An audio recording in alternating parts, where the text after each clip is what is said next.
RFI y France 24 presentan Carrusel de las Artes. María Carolina Piña.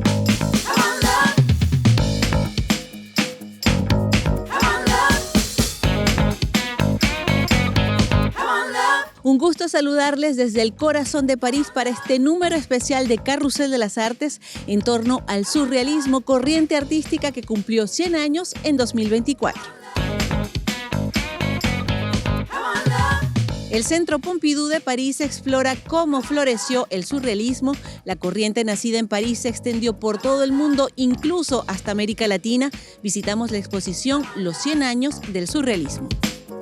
Los llevamos a descubrir la obra mexicana de Luis Buñuel, considerado el primer cineasta surrealista. El español realizó 17 películas en México, su segunda patria. El director Emilio Mayé hizo un documental al respecto.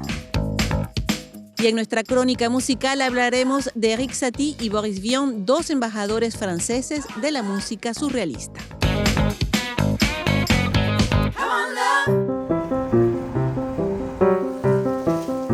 Hoy en nuestro programa nos hemos trasladado al centro de París, la isla de la Cité y más precisamente a la Place Dauphine, una colorida plaza considerada el sexo de París por el intelectual, poeta y escritor francés André Breton. El autor del Manifiesto del Surrealismo hizo esta comparación considerando la forma triangular de esta plaza rodeada por dos brazos del Sena.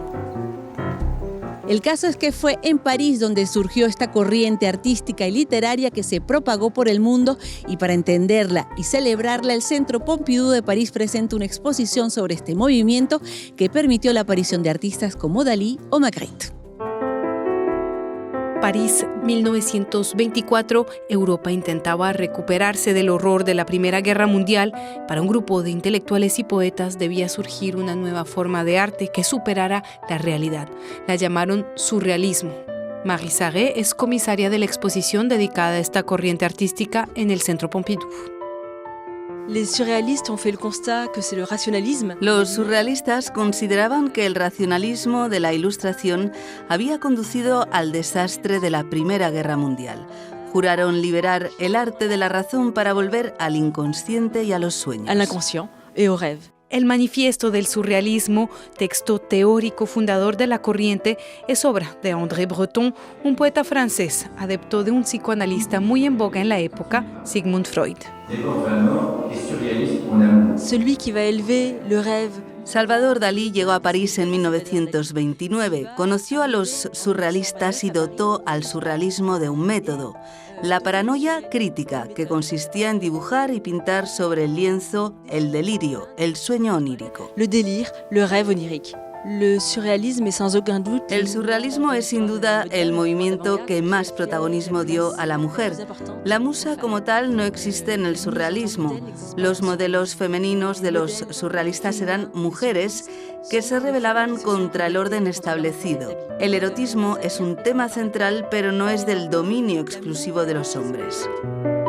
El surrealismo trascendió las fronteras y durante décadas se enriqueció con artistas del mundo entero. D'abord, Salvador Dalí. Primero con Salvador Dalí, que llegó de España, luego con Luis Buñuel, el primer director de cine surrealista. Un gran número de artistas cubanos llegaron a París en los años 40, como Agustín Cárdenas y Wilfredo Lam. Cuando regresaron a su país, se apropiaron el surrealismo para denunciar el saqueo colonial. Vécu par leur pays. Con nombres como Magritte, Max Ernst o Remedios Varo, el surrealismo fue la corriente artística más larga del arte moderno. 100 años después ha dejado una huella en todos los ámbitos de la creación. Le surrealisme de son temps. El surrealismo tenía dos pilares, uno poético y otro político, que impulsaron el movimiento durante casi 40 años. Y es muy actual hoy en día por los temas que aborda, como el auge del nacionalismo o las cuestiones ecológicas. Además, lo maravilloso sigue siendo muy actual en el cine o en la moda, con una búsqueda constante de poesía y de magia surrealista. De merveilleux surrealistes. Make out just what sort of a place it was.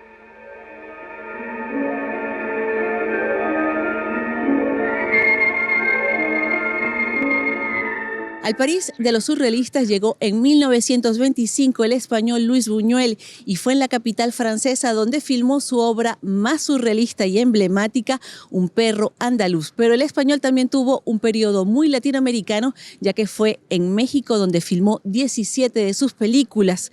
El franco-mexicano Emilio Vallé es el autor de un documental sobre los años mexicanos de Buñuel y nosotros fuimos a su encuentro. Que jamás me de olvidar, no me importa que pueda pasar. Tengo un cantar en el pecho que dice de tus promesas vanas. Buñuel, después de hacer El perro andaluz en 1929, después de hacer La edad de oro en 1930, después de hacer Las Urdes en 1931, tiene un momento en el que deja de hacer películas hasta 1946, cuando regresa a México.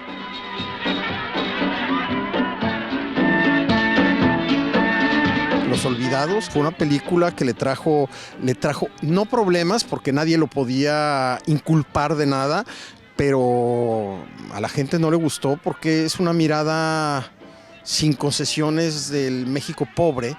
Cuando México retrataba el México pobre, lo hacía siempre con esta especie de romantismo, es decir, era María Félix pobre, era Pedro Armendáriz pobre, o sea, había algo romántico dentro de ese mundo de la pobreza. Y Buñuel lo que hace es quitarle a esas estrellas, digamos, que mostraban la pobreza, y lo hace de una manera directa, ¿no? O sea, sin concesiones. ¡Es un insulto a mi padre! ¡Lárgate de esta casa ahora mismo! El Gran Calavera, que es una película muy, muy curiosa, es una película muy popular, que tiene pequeñas cosas donde encuentras sobre todo el humor buñueliano, y con los burgueses pues se desata siempre. ¿Caballero? Señor mío. Señora, soy una señora. Ah, bueno, pues rasúrese porque no lo parece. Papá, por favor. Ven acá, todas las películas, bueno, no todas las películas, pero El Sueño, finalmente Buñuel se hace cineasta surrealista sin entrar al movimiento surrealista. Por eso cuando Bretón ve El perro andaluz dice, este español logró hacer lo que nosotros veníamos pensando y empujando, ¿no? Que es abrir el sueño a una narrativa política, estética, de todos los ámbitos, ¿no? Y Los Olvidados tiene una de las secuencias de sueños más preciosas y poderosas, pero sí, el sueño es algo que siempre regresa. Te prometí que volvería, y esta vez es la última. ¡Va de retro, Satán!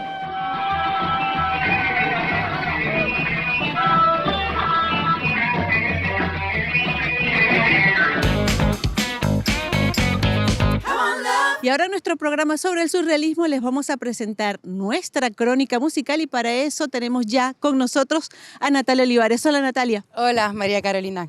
Natalia, la música no fue un arte prioritario para el surrealismo, sin embargo hay compositores que vale la pena resaltar porque fueron parte integrante de la corriente surrealista. Efectivamente, la música, a partir del momento en que se compone de justaposiciones, se puede decir que sí, la música es también surrealista. Y si tuviéramos que hablar de alguien, de algún compositor que haya sido embajador del movimiento surrealista, justamente yo sin duda daría el nombre del francés Erik Satie, pianista, compositor, porque justamente él compone las músicas de manera libre, fuera de las reglas de la música clásica.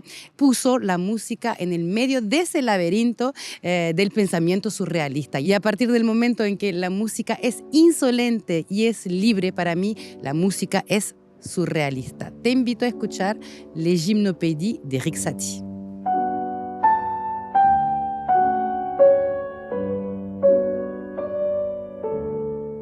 Natalia, y ahora que hablamos de Erik Satie, vale la pena recordar que en 2025 se cumple el centenario de su nacimiento y en estos 100 años Satie ha sido una referencia para el arte francés. aunque haya muerto en la pobreza, Éric Satie nunca conoció digamos, ese éxito popular en la cultura francesa que vive actualmente. Él ingresó a la revista que fundó el movimiento surrealista, escribió poemas para la revista y luego eso lo llevó a escribir una de las músicas más surrealistas de la época, la partitura del ballet Parade, que te invito también a escuchar.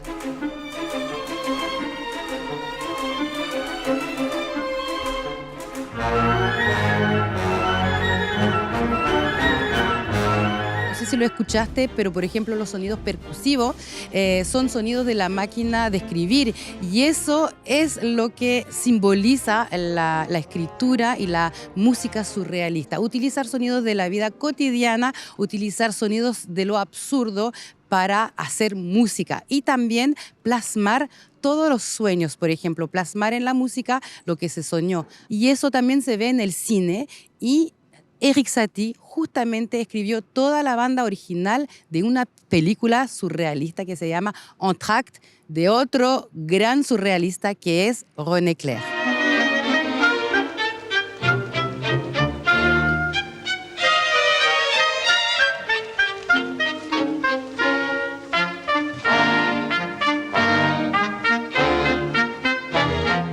Podríamos también hablar de Boris Vian. Para mí, Boris Vian es el alter ego de Éric Satie. Boris Vian era un artista completísimo, multifacético, inventaba máquinas, escribía panfletos políticos, textos literarios, traductor, era trompetista, jazzman, músico, componía para los más grandes cantantes franceses y, como te decía, tiraba más para el movimiento existencialista, pero es considerado también surrealista porque viene de lo absurdo, le gusta la fiesta. También inventa máquinas y llegada directamente de sus sueños, plasma sus sueños en su arte. Como por ejemplo el piano cóctel. Exactamente, el famoso piano cóctel que recuerdo es un piano que permite hacer música y al mismo tiempo servir cócteles. Es decir, un mi va a ser una dosis de vodka, un la va a ser, por ejemplo, un soft, una Coca-Cola, etcétera, etcétera. Entonces podemos tomar caipiriñas, mojitos, etcétera, tocando música.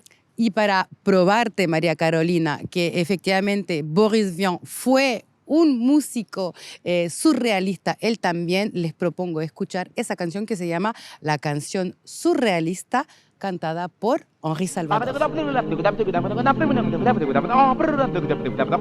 Y con la música de Boris Vian vamos a despedir este programa especial sobre el surrealismo que tuvimos el agrado de presentarles desde el corazón de París. Muchísimas gracias por su sintonía y hasta la próxima. Au revoir. C'était si simple.